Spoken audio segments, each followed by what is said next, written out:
Hello. It's October 16th, 2025. I'm just gonna go into this. I don't like to do back-to-back days, but so much has happened since the last video. This will probably be my most polished up video I will ever do. Um, and it's not to say that I won't go off track. Let's not be silly.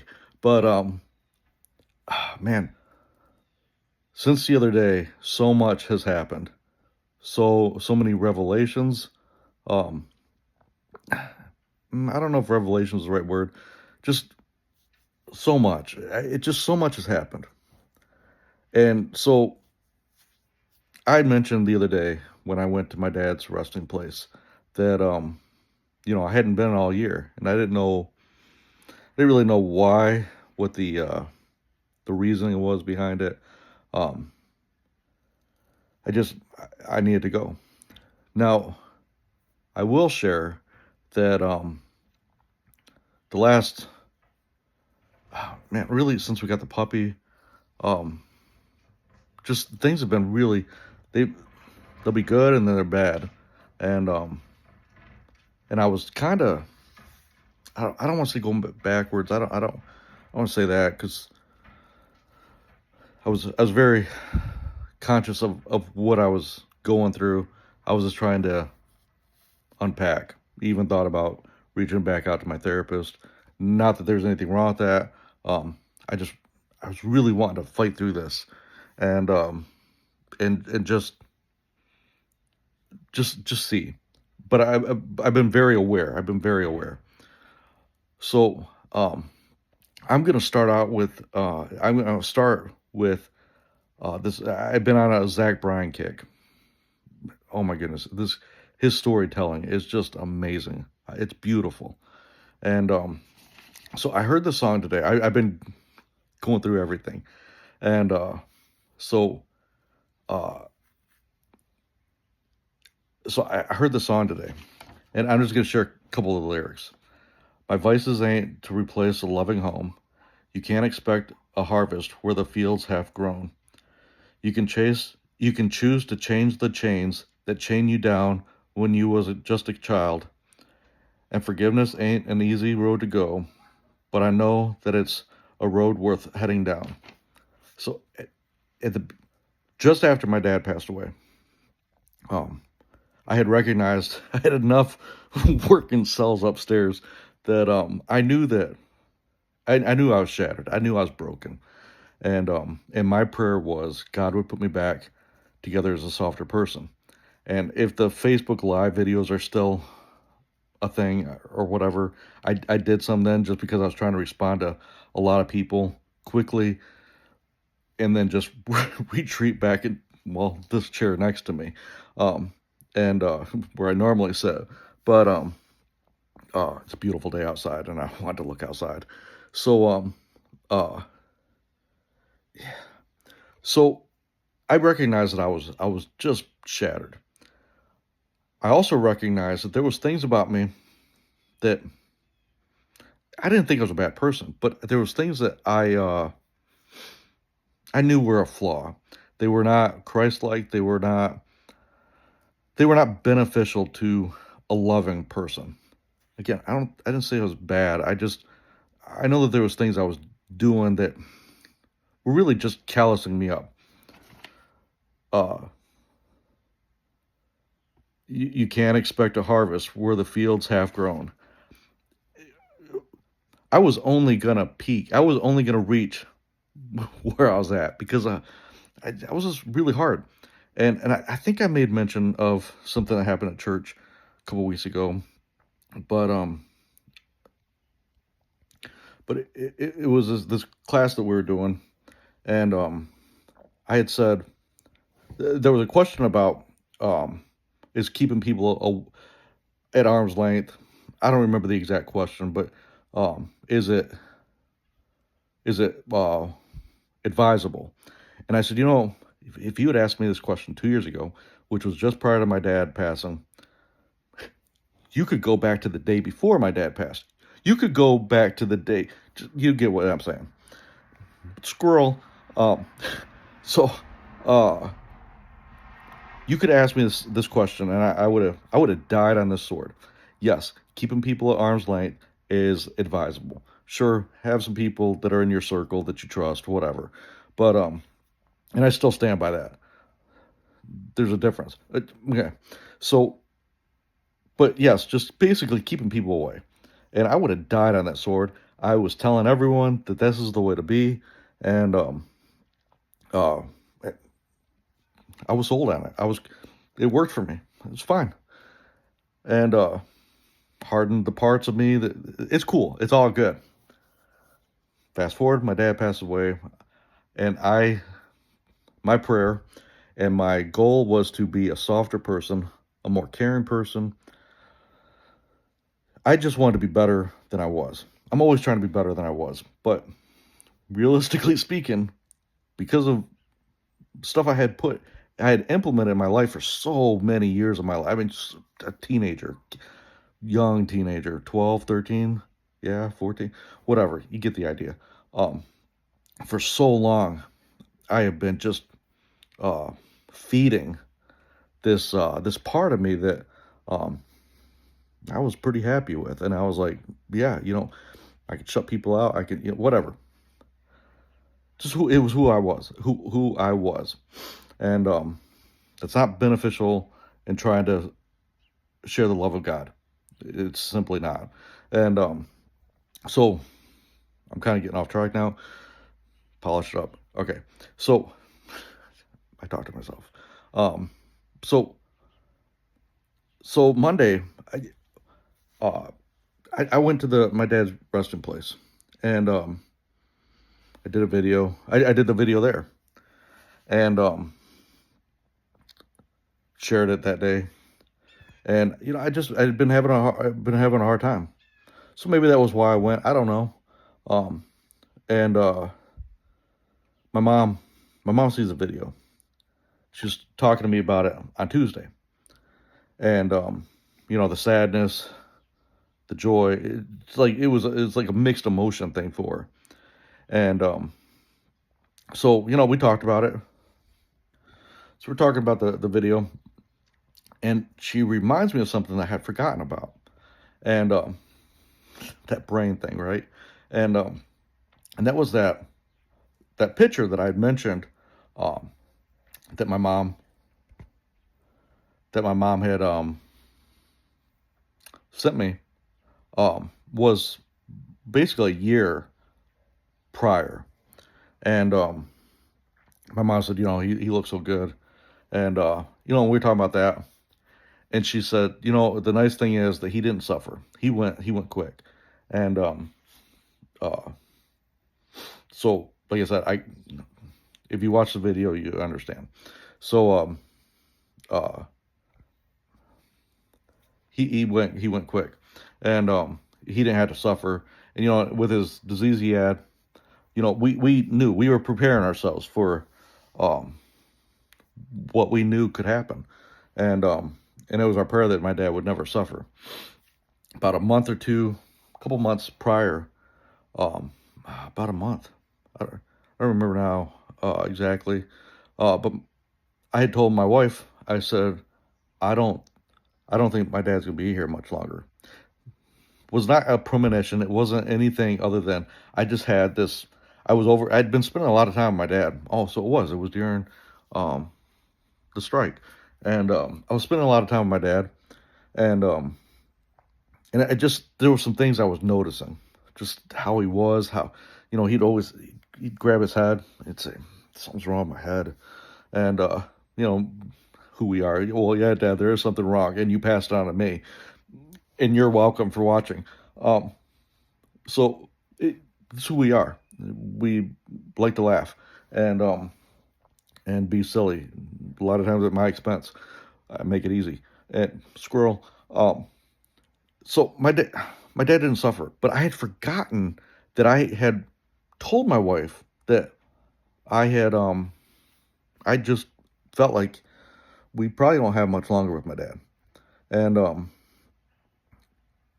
and it was a tough pill, but it was kind of like my brain let me know, Keith, just be prepared.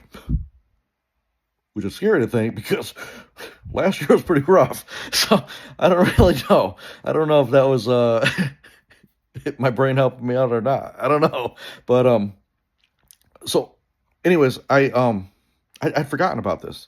And like man. So um and it's just stuff that my brain starts, playing these games like this, that, whatever. Maybe if you had done this, eh, just the fighting that I go through periodically, sometimes more often than not. But the last about 2 months or something, it's been a battle upstairs, and I've been keeping it at bay, but it's been man, it's drifting over into my family life. It's just, uh so so anyways, my brother calls me and we're talking and uh get off the phone. He does these daily check-ins. We joke about it. He literally calls me almost every single day, and because he loves me, and I know this. I know he's concerned about me. I know he just worries about me. Case in point, he called me up a couple hours later. He said, "Hey Keith, um, got this going on, da da da, whatever. Care if I bring you a coffee and just hang out for a little bit?" Sure, absolutely, that's fine. I already knew why he was wanting to come over, which is what he alluded to when he got here, was that uh, he felt like there was something not right, and he needed to know for his peace of mind that I was okay. That's my brother, and there's a lot of you that have done one thing or another, and whether you know it or not, you've helped me, and you're a big part of why I'm here, and so before he had come, I'm going to be talking about a couple friends, my brother, and then two other friends. So we'll say friend one. I don't like using people's names, so when they watch, they will know who it is. And I said friend one, and she said, she knows all, my struggle, everything. And I said, my brother is coming over, which I was happy about. And I said, he's wanting to make sure I'm all right. And she said, "Do you think that they're overstepping or something along those lines?" And I said, Here's the thing. I don't feel like I can tell anyone." I had to clarify it because she thought I was referring to um, everyone. See, again, you need to have a small circle. You do need to have that, but you also need to be approachable. And sometimes, though, I let other people. I like helping people. That's who I am. I love helping people. But sometimes people will take that and run with it and act like they're my friend, but they're not really.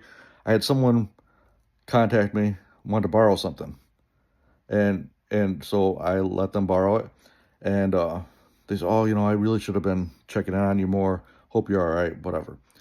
Fast forward a couple weeks. "Hey, how you doing? Can I borrow such a thing?" I didn't. I didn't ask. I didn't answer how I was doing because I knew that they didn't really care how I was doing. It was that they wanted what I had to provide, and I said it's currently being used, and oh yeah, just let me know. Still not even addressing that I didn't answer their question because again I knew they didn't really care. Doesn't mean I'm going to mean to them. I'm not going to use my stuff because I just don't have to. So there's where the difference is. You do need to you need to recognize who is and is not really for you, and so that way you're not exerting all that extra energy that you would be on all these other people that really don't care, but you can still be nice. You still love them. You still, kind, whatever. Doesn't mean that you have to bust your back for them. So hopefully that makes sense because it is very relevant, especially with this story. So um, I said, so I don't feel like I can tell any of my circle, my people, uh, whether I am or am not okay. Because, yes, I had my situation last year, but they too had their situation. Watching me, and they couldn't do anything to help me through it. And a lot of stuff I kept uh, right here because I didn't want to say that out loud. And like, how do you even say it? How is anyone supposed to look at you right? And and I said I cannot tell them. So if they're asking, "Hey, can I see you? Can I, this, whatever?" Yes, I have to. I have to do it. I have to make time. I have to because they are just as important. So my brother came over, and we had a good time. And so my brother and I, we spent some time together, and it was a good time. And so I went back to friend one, and I told her because she asked she asked me how it went with my brother, and uh, again, everyone just watching out for me, and they see something, and they're like, just want to get you through this. Her boyfriend, same thing. I just it's great, and it's the recognizing of these people that are just. But I need to understand that they are reaching out because they genuinely do care, and I have to understand that I don't know. I don't know how my brother, like, I don't know, but they are entitled to know that their loved one is okay. I would fight for them too, and they know it. So um so yeah, uh fast forward to yesterday, and thinking about my conversation for friend one and my brother we were having through text, and my brother here, and I was like, I need to make some other efforts because um I had a friend that we were playing guitar together. I was getting back into guitar, and he's making some silly choices, and so I was like, I gotta get back. I gotta get back this. I gotta keep this momentum going. So I reached out to our worship leader, like, hey, what kind of guitarist are you wanting? Like, what are you? Just so happened he said what I know best, and I was like, sweet. So I'm not ready yet. Uh, I gotta get my. I will be. It's coming, and so reached out, um, and then there's some other things that through talking to my brother, um, I was like, I'm gonna start implementing this. I'm gonna do this, and so I because I I have a hard time with this vulnerability. Um, the first video I did, it was like, man, it took me a while to actually record, and I kept deleting. I'm like, this is stupid, and and the same thing happened to me the other day. The last video at my dad's wrestling spot, and uh, I kept recording, deleting, recording, and I was like, I just got to do this, and so I finally recorded, obviously, because I shared it, and talking about, I was referring to my friend, so friend number two, um, which will be the rest of this story, who I'm referring to. If I happen to say friend, it's friend two. Um, so I was like, you know what? I'm just gonna let her know that I don't know if she watches all these or not. I know she's seen some of them, but so I tell her, hey, just so you know, I referenced you in my last video. So, oh, I'm gonna check it out. So she then respond, she tells me her thoughts on it and stuff, and she shares that some of her stuff. And here's the part I'm excited about, because oh no, I had told friend one, I said I cannot I cannot expect. This is what I kept trying to remember, and I couldn't. Apparently, I had to get to this part of the story.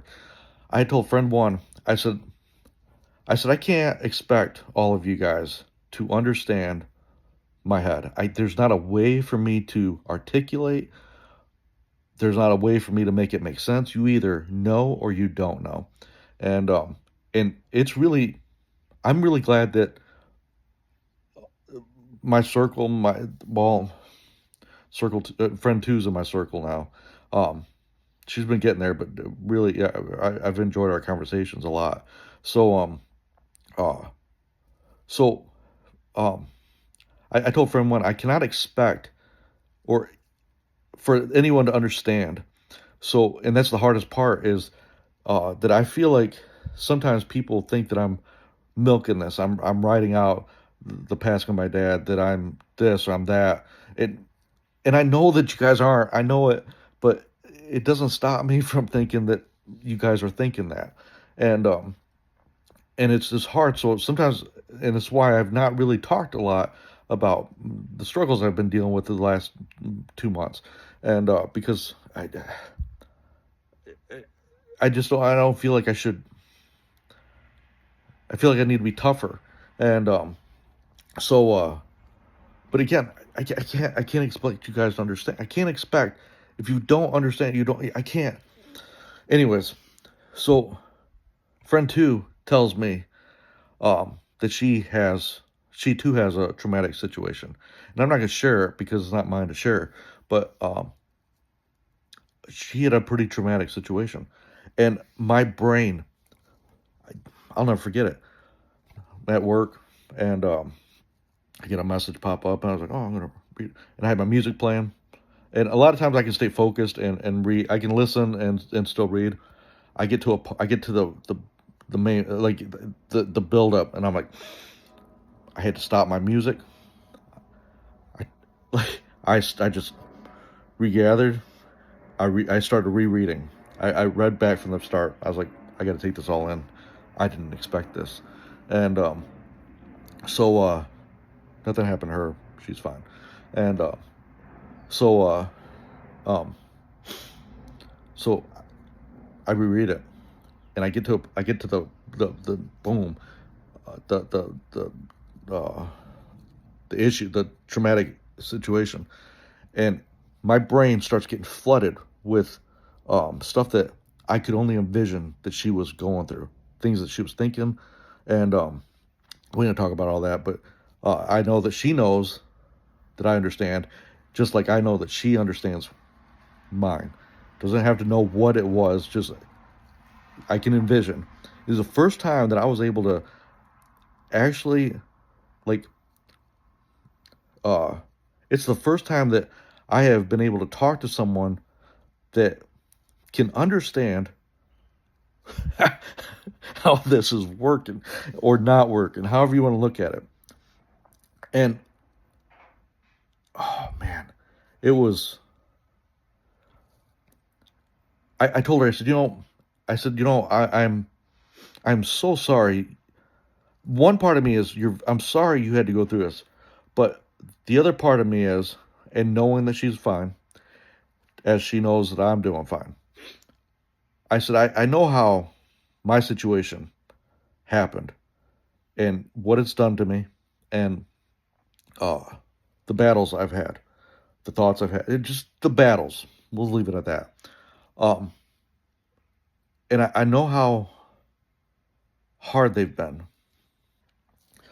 But even at that, I wouldn't change anything because my dad did go quick. Um, and my dad wasn't in pain, and I'm still here, and I am loving, loving life, and I'm loving who I'm becoming.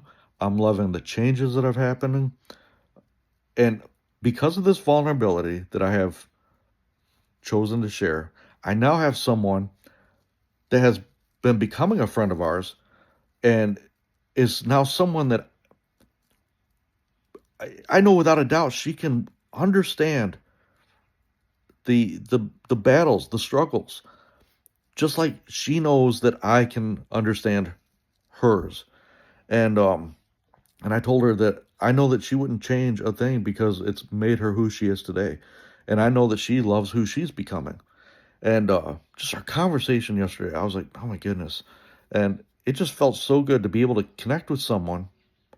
But it's all because of a video I started doing 6 months ago, whatever it's been, it's March. And right? Yeah. And uh because of a fight that I kept going through. No, no, this is stupid. No. And then I ended up deciding I'm just gonna lay it all out here. I'm gonna be vulnerable and I'm just gonna share it. And if I can help anyone, if I can help one person, excellent. And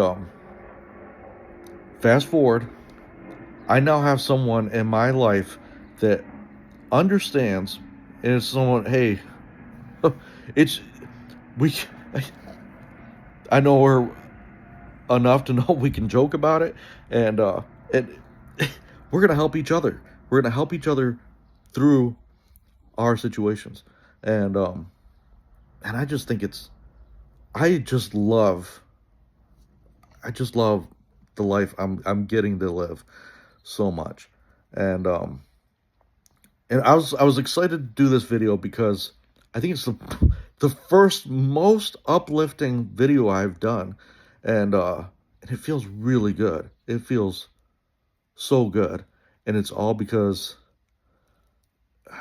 my brother wanted to come over the other day, and it just strung a chain reaction. So man, you never know what your action can do in someone's life. It's just, and this is just over the last couple days. I tell you what, the best is yet to come, and I am so excited. Until next time.